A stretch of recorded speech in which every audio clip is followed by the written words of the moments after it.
300 questions for the U.S. Citizenship Test. Part 5. Key Historical Events and Government Roles. Anne and Mark are back in the community center for another study session. They're building on Mark's knowledge of geography, government structure, and history by focusing on significant historical events and the roles of different government leaders. Hi, Mark. You're progressing so well. Now that we've covered the foundations of government, citizenship responsibilities, symbols, and geography, it's time for Part 5, Key Historical Events and Government Roles. I'll ask each question with 3 answer choices, and as always, we'll go over each answer. Thanks, Anne.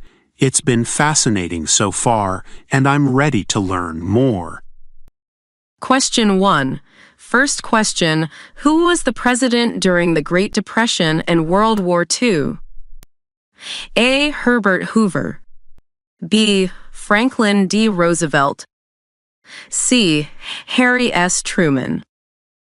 I think it's B. Franklin D. Roosevelt. Correct. Roosevelt led the country through the economic hardships of the Great Depression and most of World War II. His New Deal programs helped restore the economy, and his leadership during World War II was crucial to the Allies' success.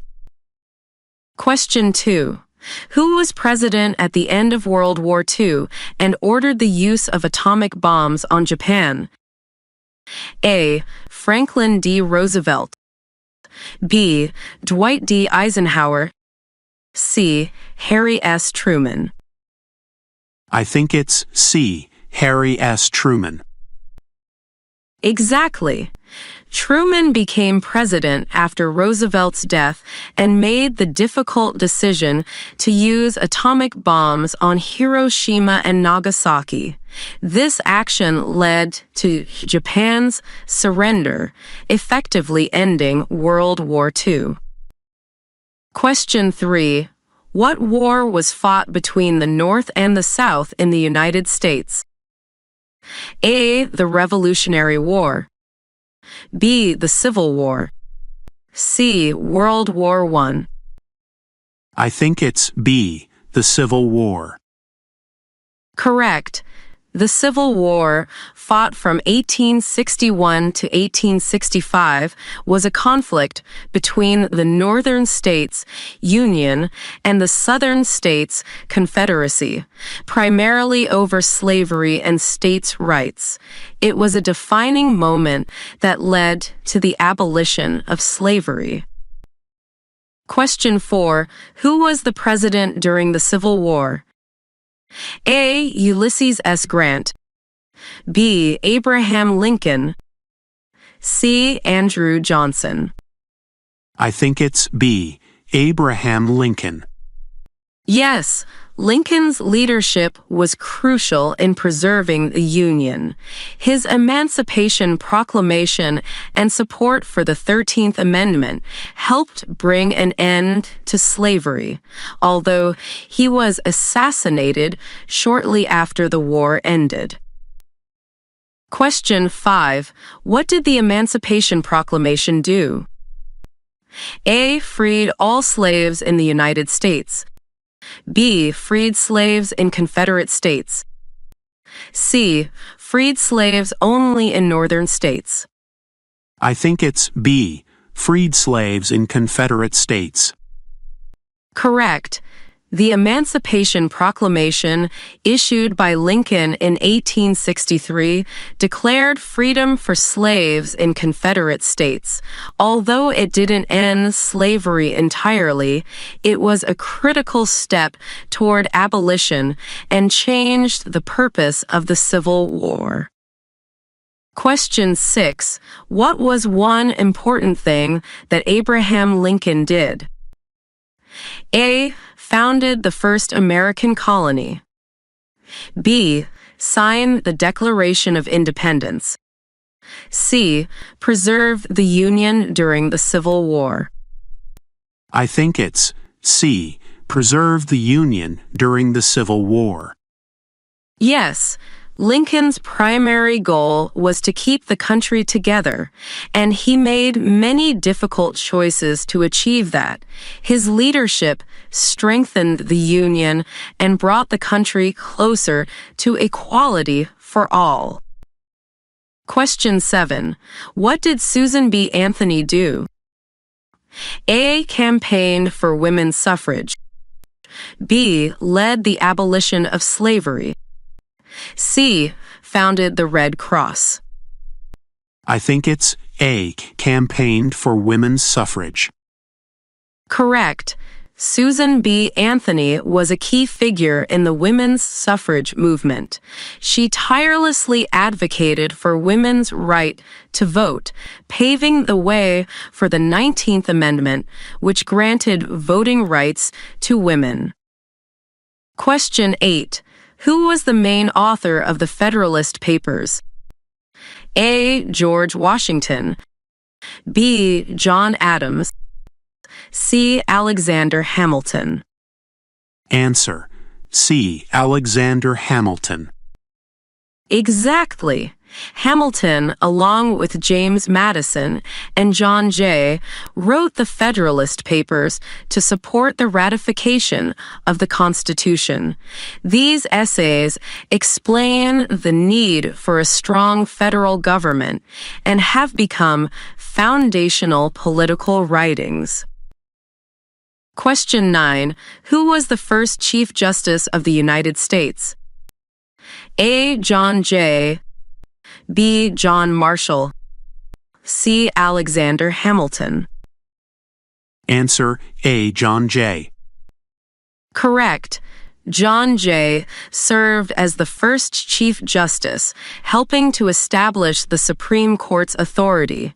His contributions helped shape the role of the judiciary in interpreting the Constitution. Question 10. What was one of the key goals of the Civil Rights Movement? A. To end slavery. B. To secure equal rights for African Americans. C. To gain independence from Britain. Answer: B. To secure equal rights for African Americans. Right. The Civil Rights Movement, led by figures like Martin Luther King Jr., sought to end racial discrimination and ensure equal rights for African Americans. The movement led to significant legal and social changes. Question 11.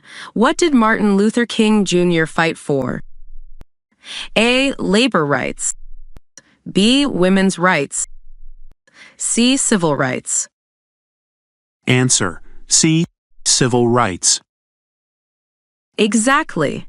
King's leadership in the civil rights movement emphasized nonviolent resistance and equal rights for all.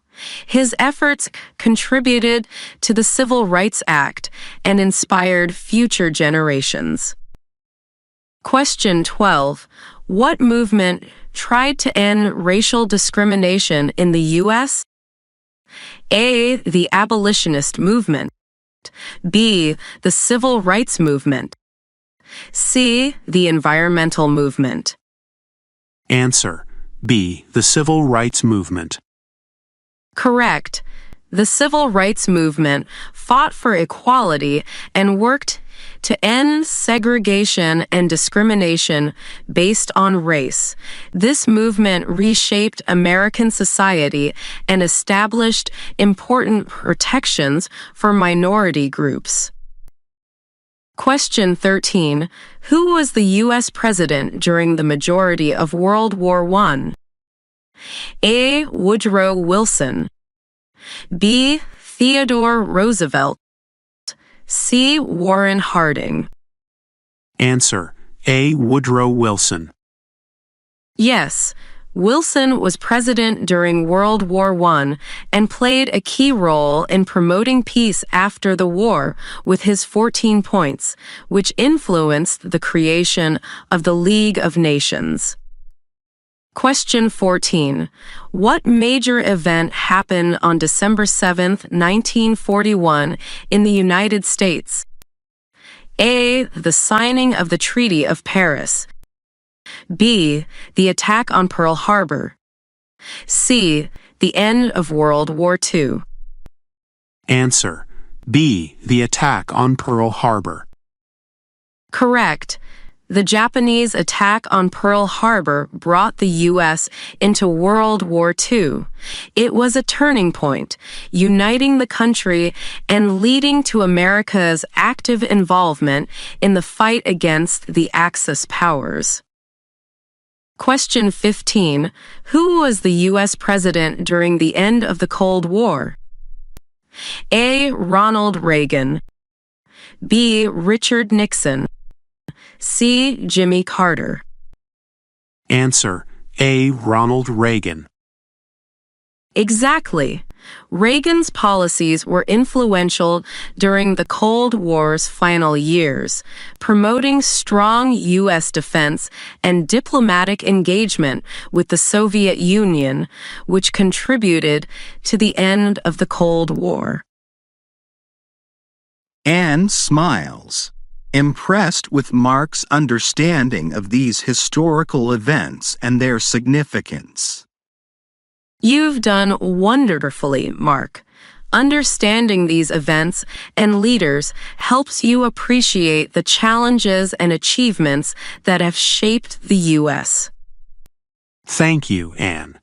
It's amazing how each leader and event contributed to the country's development. I feel much more connected to American history now. That's what it's all about. Learning the history brings you closer to the heart of the country. You're on a great path. Mark leaves feeling inspired by the stories of leaders and events that have defined the United States, eagerly anticipating the next step in his citizenship journey.